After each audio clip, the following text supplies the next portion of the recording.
I knew something was off the second I saw a silver Lexus parked halfway across my lawn. It was early Saturday morning. I was sipping coffee on the porch when I noticed tire tracks carved deep into my grass. That wasn't unusual until 3 more cars rolled in like they owned the place, parking diagonally as if my yard had a valet. I'm Preston Naylor. I bought this house 3 years ago at the edge of Ridgeview Estates. It was a fixer-upper with charm, but the real reason I bought it. The long, private road that snakes up the hill about a quarter mile is actually part of my property. It's the only paved access to the rest of the neighborhood, and technically, it's an easement road. I let the HOA use it out of kindness and a signed agreement, but that kindness has limits. And apparently, so does their intelligence. Excuse me. A shrill voice shouted from behind a white Range Rover now idling in the middle of my flower bed. You can't block the community parking lot like that. I turned around, and there she was, Karen incarnate. Platinum bob, oversized sunglasses, clipboard in hand classic. Her real name was Deborah Whitmore, HOA president and self-declared queen of Ridgeview. I raised an eyebrow. Community parking lot, that's my yard. She flared her nostrils.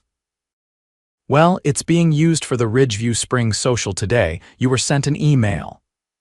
I don't check HOA emails. They're spam with better formatting. Deborah stepped closer like her stiletto heels gave her authority. Preston, you're being unreasonable. This is for the community.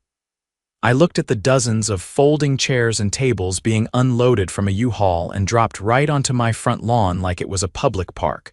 One guy even brought a bounce house and started inflating it near my garage. You didn't ask. You didn't get permission. You just decided to turn my yard into your party lot, she scoffed. You live on HOA property, Preston. No, I live on my property, and the HOA uses my road because I let them. Don't confuse the two. She waved her clipboard like it was a badge. No need to get defensive. It's just for a few hours. We'll clean up after. That's when a kid sprinted across my porch with muddy shoes, knocking over my coffee. His mom didn't even look up from her phone. I took a deep breath. Deborah, get these cars off my lawn, now. You're being selfish, she snapped. This is why people don't like dealing with off-grid types. You're not a team player, I chuckled. You're right, I'm not a team player. I'm the guy who owns the field you're playing on. She blinked, confused. I suggest you move the party. Because when those cars try to leave tonight, they'll find a locked gate and a very long walk home. Her eyes narrowed. You wouldn't dare. I absolutely would. She stormed off, muttering something about calling the sheriff. I let her go. She clearly didn't remember the easement agreement she signed when she became HOA president. It stated that access to the road could be revoked with written notice and a 10-day window unless there was property damage or misuse, which there now was. I went inside, pulled out the paperwork, and started drafting the notice. By the time the bounce house was fully inflated, the clock had already started ticking on Ridgeview's free ride. By late afternoon, the hill was crawling with Ridgeview residents like ants at a picnic. SUVs and golf carts lined both sides of the easement road. Some even parked halfway into the ditch like they'd run out of creativity. The party was in full swing, loud music, the smell of barbecue, and a rented DJ booth now stationed on my side yard. Someone had hauled in a generator and the cords slithered across my gravel walkway like vines. I didn't step outside again. Not yet. I had work to do. The original easement agreement signed 6 years ago had very specific language. It allowed residents to pass through the road, nothing more. No congregating, no commercial use, no temporary structures, and certainly no events. I had it scanned, emailed, and sent to my attorney, Marissa, who called me within 20 minutes. You've got them cold, she said. If they're using your land for anything beyond access, it's trespass. If there's damage, it's worse.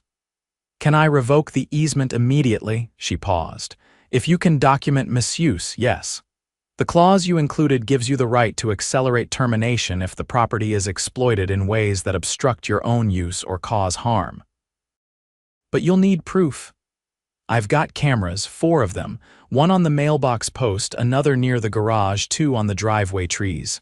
Perfect. Gather footage, document physical damage. And for the love of due process, don't confront them again until we're ready to file. I nodded, even though she couldn't see me. Anything else, actually, check your property tax records. She sounded annoyed now.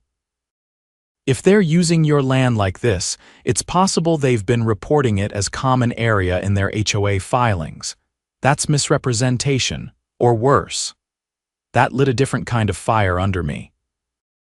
I logged into the county assessor's site and pulled every public filing from Ridgeview Estates HOA for the past 5 years. Scrolling through the PDFs, my gut twisted when I found it. A schematic labeled Community Access Road and Shared Green Space, with a dotted overlay across my entire front lot. They'd submitted it as part of a zoning variance for a community center proposal 2 years ago, one that never got approved. But the document was still there, filed with the city. They'd claimed my land was part of the HOA's shared space. My phone buzzed. Another call from Marissa. I was right, she said without greeting. They've been using a redrawn parcel map in their annual disclosures, the one you just found. It's not valid, it was never approved, but they've been using it to justify budget allocations and event planning. Is that fraud? Close. It's definitely misappropriation. And if they collected dues based on that false map, it could be criminal. I'll contact the county clerk and have the original parcel boundaries certified again. In the meantime, start photographing everything. I grabbed my DSLR and stepped outside, walking the perimeter like I was documenting a crime scene. Trash littered the grass.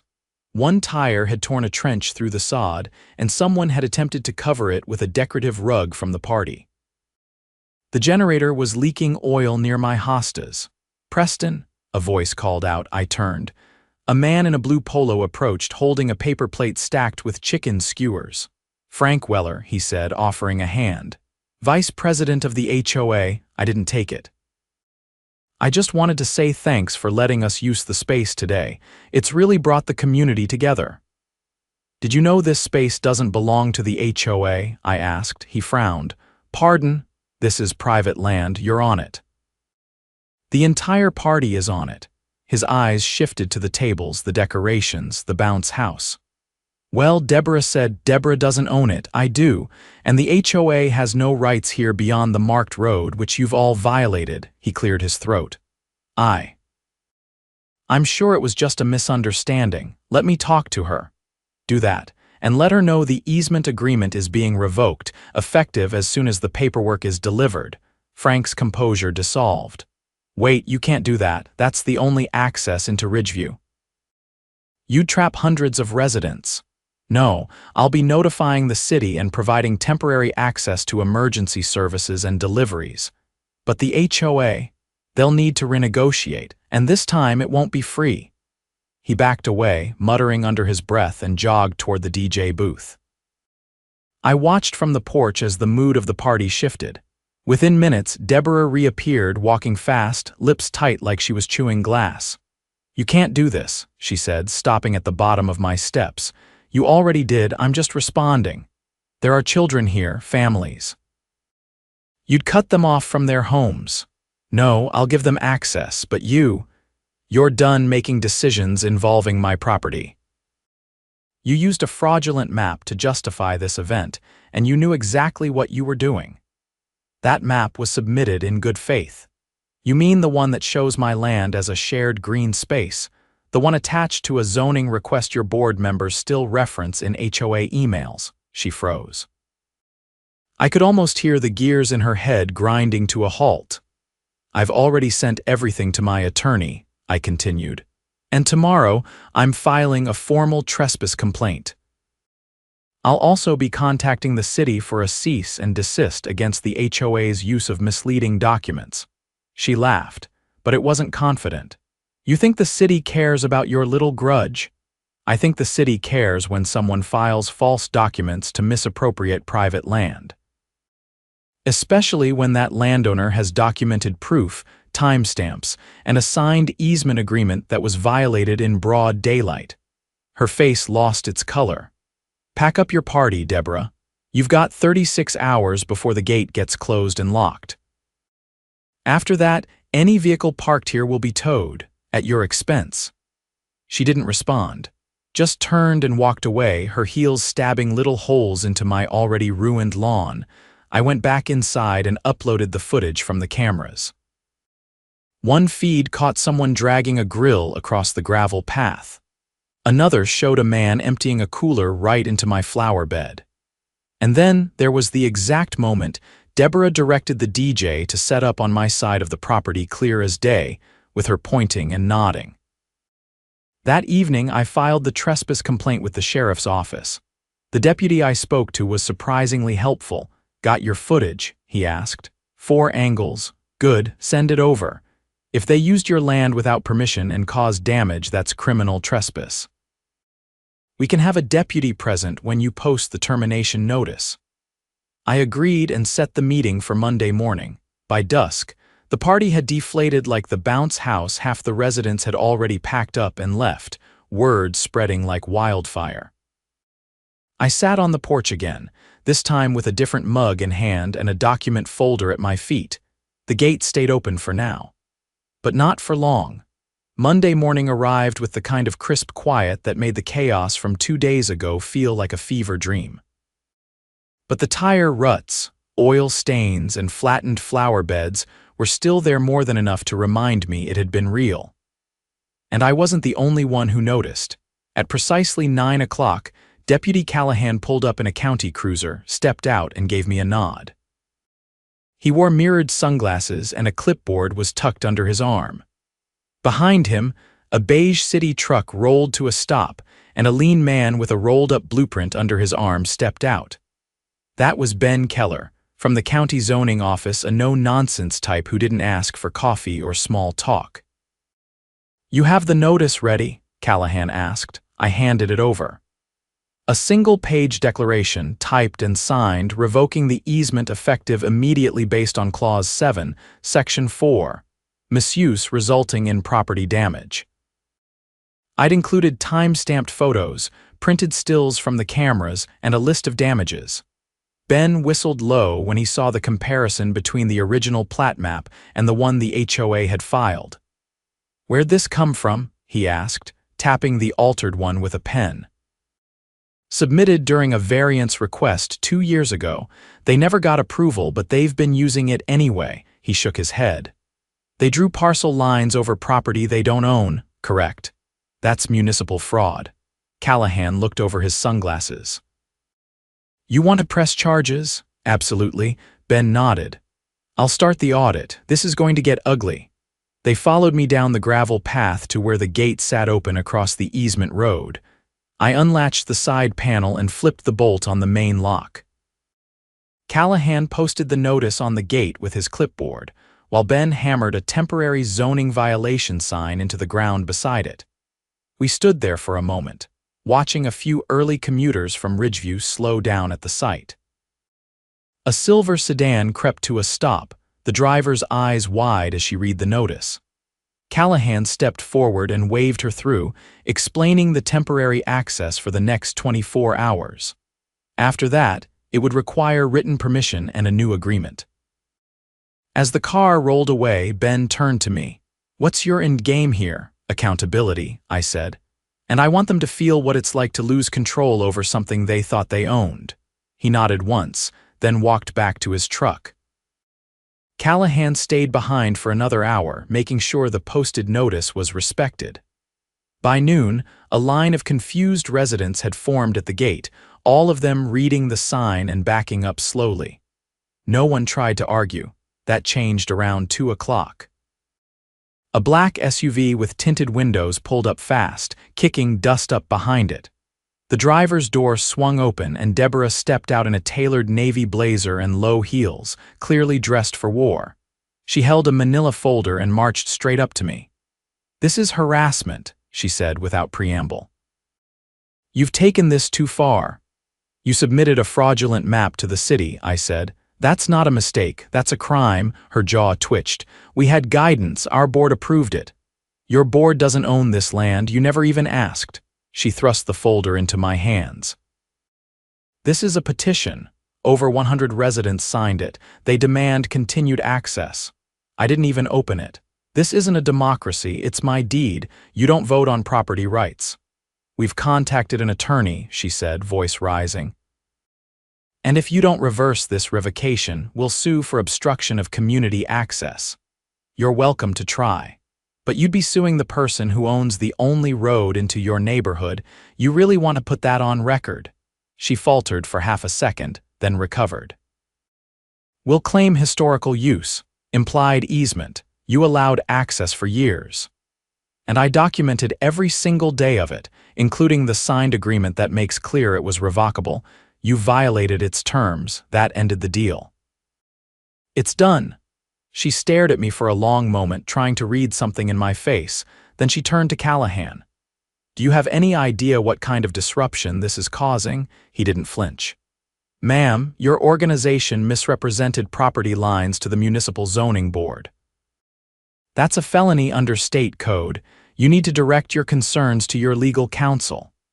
She looked ready to explode, but before she could, a second vehicle pulled up behind hers. This one was an unmarked black sedan with government plates. A man and a woman stepped out, both in dark suits, both carrying leather binders. One flashed a badge. State Attorney's Office. You Preston Naylor? The man asked. Yes. I'm Assistant DA Marcus Bell. This is Investigator Patel. We're here about the zoning fraud complaint. You filed evidence? I led them inside and handed over the folder I'd prepared in advance. Maps, emails, screenshots, and the original plat certification from the county office. Patel flipped through it while Bell scanned the altered map. This was submitted to secure budget approvals, he asked. Yes. They used it to justify event expenses, maintenance fees, and even an insurance policy for the so-called shared green space, which is my lawn. Bell nodded slowly.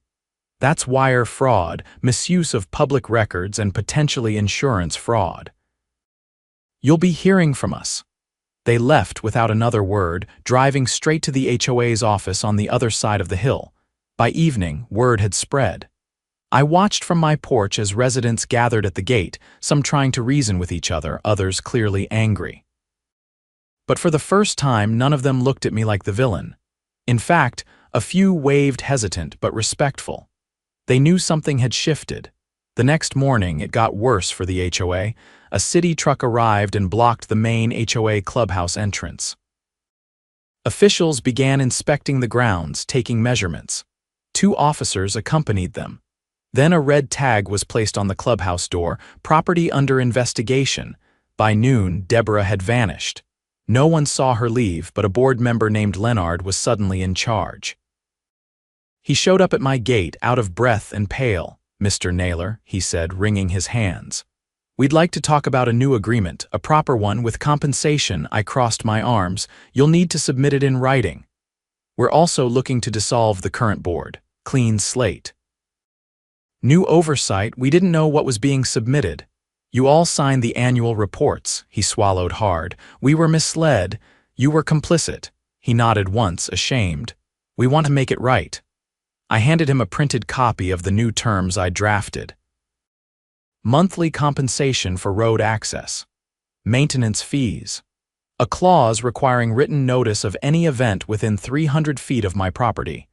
And a strict boundary map signed by the county. He took it with trembling fingers. If you agree, I said, I'll consider reopening the gate.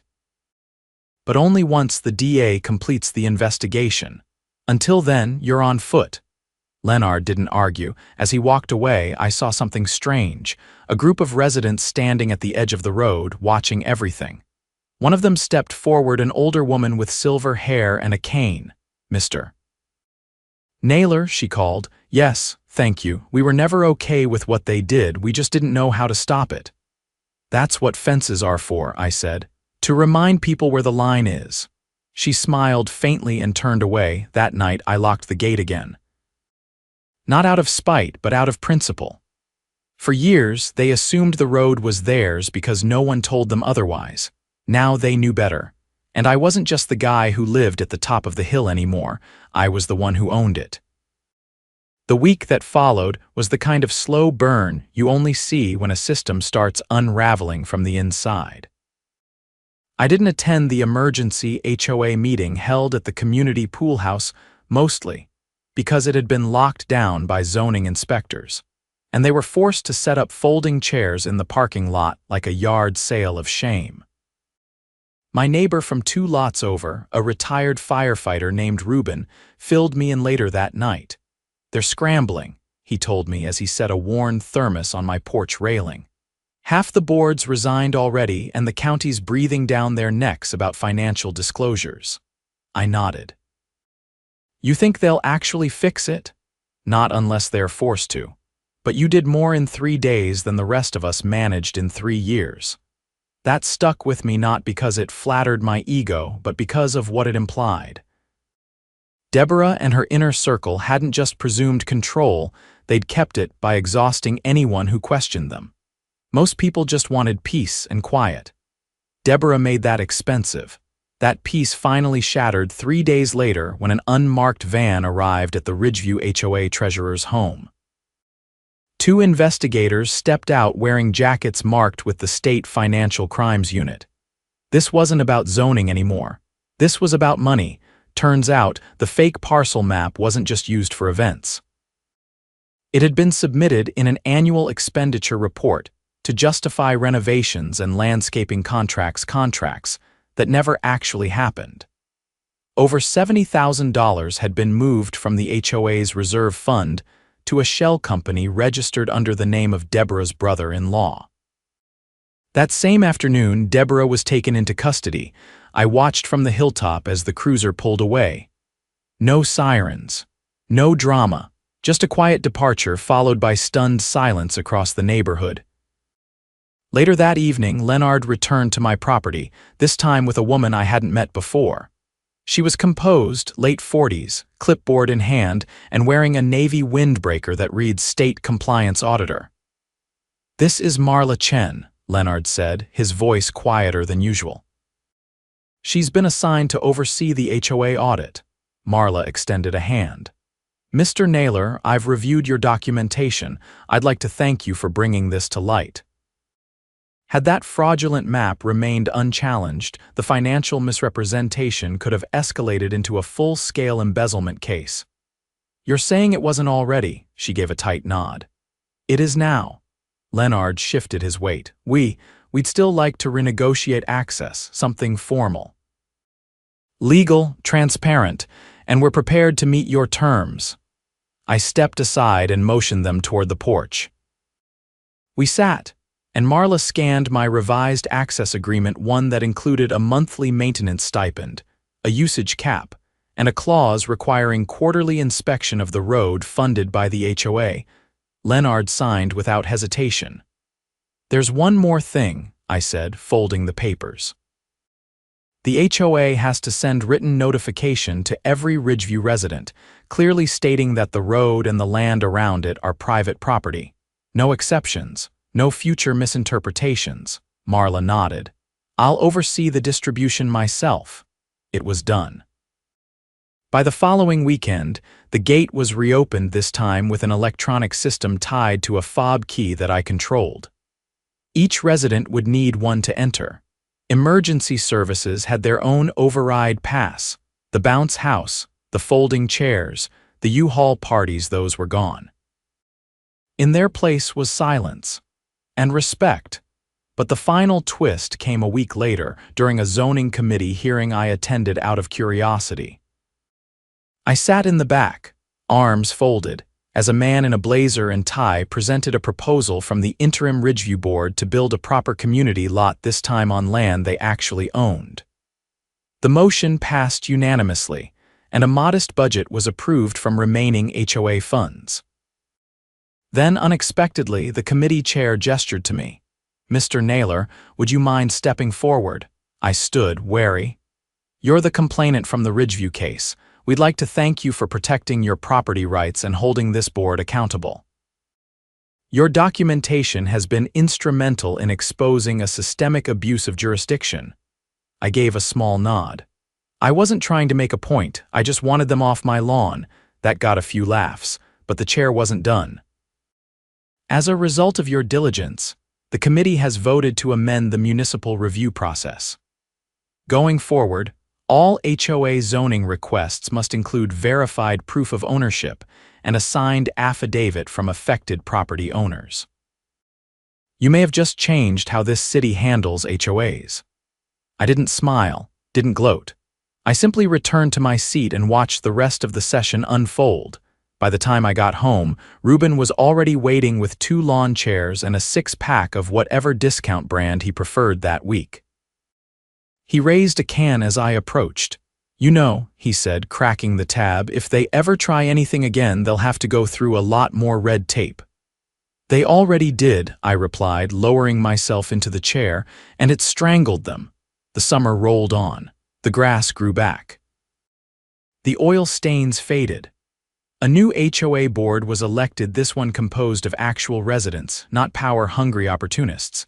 They kept to themselves and they kept off my lawn, but the best part, the gate stayed right where it was. Quiet, dignified, and locked by default, not to keep people out. Just to remind them whose hill this really was.